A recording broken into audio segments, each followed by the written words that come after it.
Donnie and Dolly. The team is supported by ableauctions.ca. Closing your business? We can help.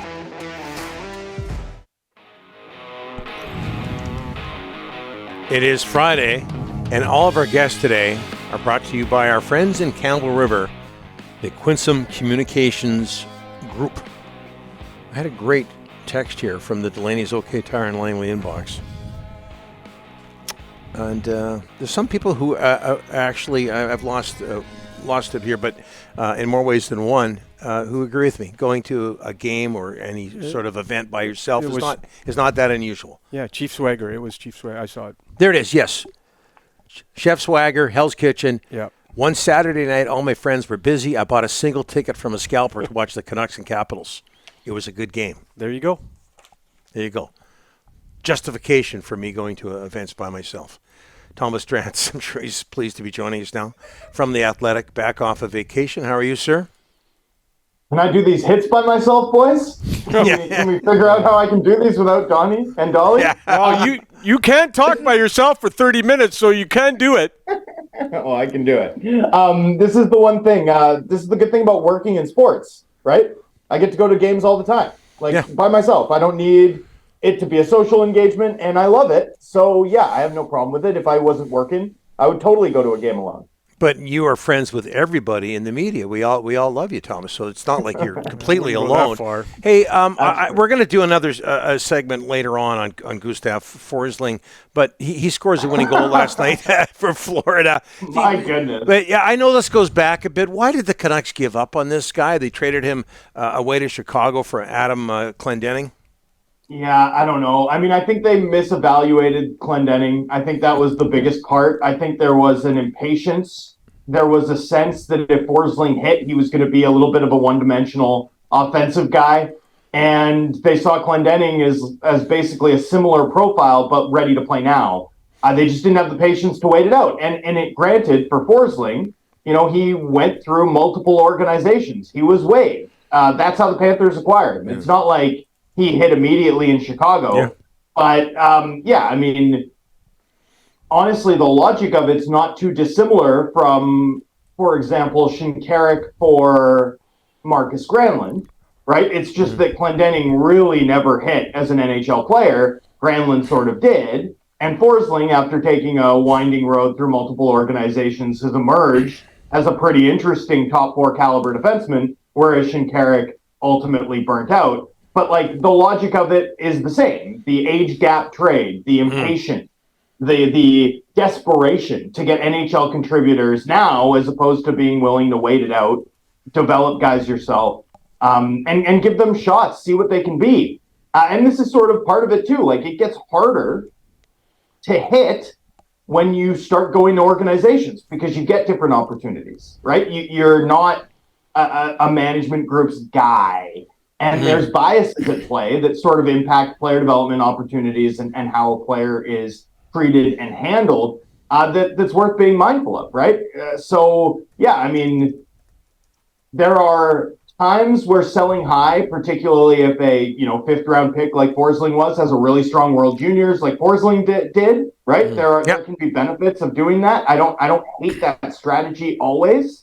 But yeah, certainly in this case, it was part and parcel of a series of moves that were desperately impatient and which uniformly did not work out for the club. Yeah.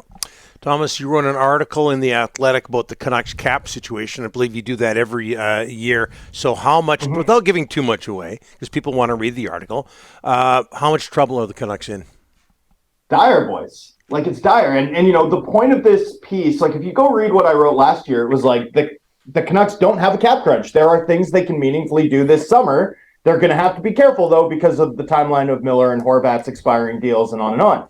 I'm not coming at this trying to paint a bleak picture, right? I'd love to come in one year and be like, man, the Canucks have significant opportunities here. And there are significant opportunities for those teams that have cap space. Look no further than the Carolina Hurricanes getting Brent Burns, having San Jose retain on that deal, getting him playing at a, fringe Norris caliber level this season. And all it cost them was their third best goalie prospect in the cap space to take on that contract, right? They were able to get paid to take on Max Pacioretty, and they got a pretty intriguing young right-handed defenseman in Dylan Coughlin as part of the deal.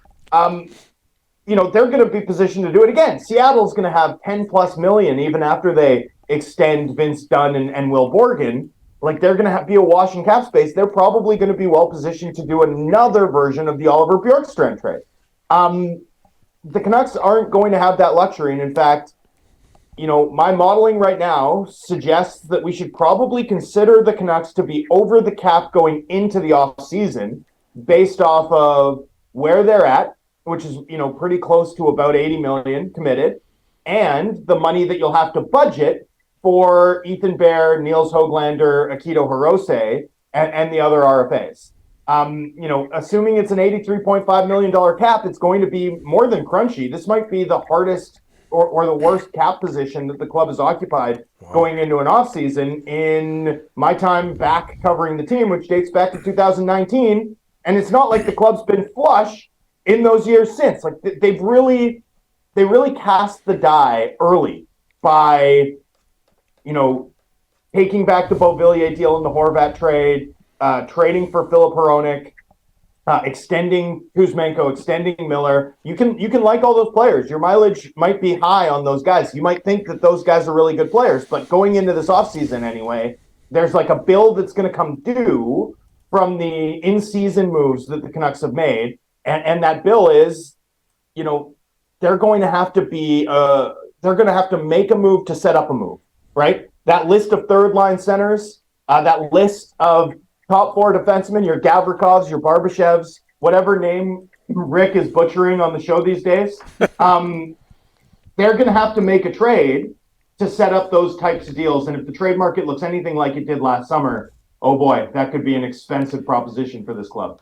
Okay, so can in your heart, can they move a Miller by July 1st? His name's popping up again. It's going to pop up. I mean, get used to it. It's not going to go away till July 1st. The Miller name. Not used to it. We've been doing this for 18 months. Yeah, I know, Thomas. It's not going to go away. They got till July 1st to move him if they so choose. Can they do it in your heart? You think they can do it, Thomas?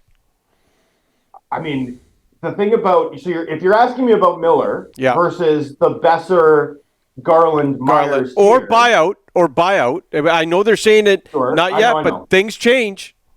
Okay, so if you're saying, can you move Miller versus those guys? Like, what does Miller have that those guys don't have? Star quality, right? Point per game track record. Like, Miller, despite the term on his deal, which is a hefty complication, it's easier to move a star level player than it is to move a middle six guy coming off a 50-point season, or a defenseman whose defensive form really sagged this last year and is owed a $5 million lump sum payment at some point this offseason, and also has a modified no trade. So, the reason the Miller and I'd throw Beauvillier in here too. Yeah. Like, Miller, Beauvillier to me are like your fallback options because Beauvillier's expiring. He played really well after the Canucks acquired him. He's got speed, and he's a proven playoff performer. Like, those are good attributes to have. Garland is a good player, a really good player in my estimation, but views on him within the industry are pretty polarizing, and he's got 3 years left on his deal. Brock Besser's defensive form really sagged this last year. 6.66 is an awful lot of money for a guy that a lot of teams would see as a middle six offensive winger. And he's got 2 years left of term. Like, those guys are complicated. Beauvillier is a far more straightforward piece to move. You're probably not getting a home run return, but you can probably move that contract. And then JT Miller, if the Pittsburgh Penguins' interest prior to Fenway Sports Group clearing out their front office is any indication, like, there are teams that would still view him with his power play, playmaking ability, the toughness, the point per game sort of profile, not to mention, the versatility to play center and wing. They view him as like a difference maker, a guy who could put you over the top. That's a totally different proposition. So for me, I sort of group Beauvillier as like the fallback option. If all else fails, that's one way to carve out some cap space. And then I'd put Miller in a totally different tier, which is this guy would probably still have some meaningful trade value despite a contract that anyone taking on would have to swallow hard before doing so.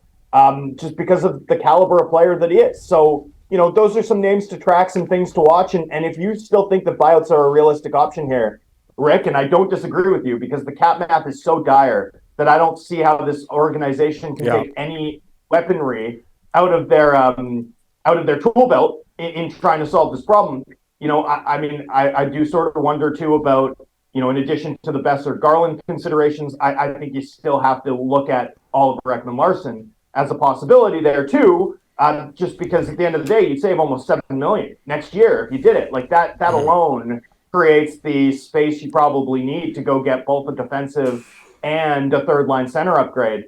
When you have like one move totally in your own control that you can make that solves an awful lot of your problems short term, it's hard for me to rule out that possibility, even though, and I want to be clear about this, I don't expect it to happen. How was your vacation? Great.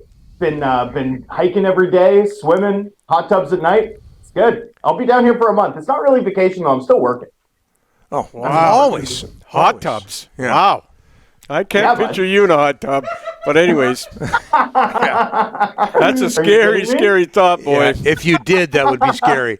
Oh, dude, I'm made for the hot tub. Are you kidding me? Look at me. No. I'm lazy. Yeah. I like to sit. I hear you. It combines all my favorite stuff. No explanation needed. Yeah. All right. Thomas, thanks for this. Enjoy yourself. Yeah, my pleasure. I will. And stop thinking about my dad bod, Rick. Have a nice day. Bye. Thanks, Thomas.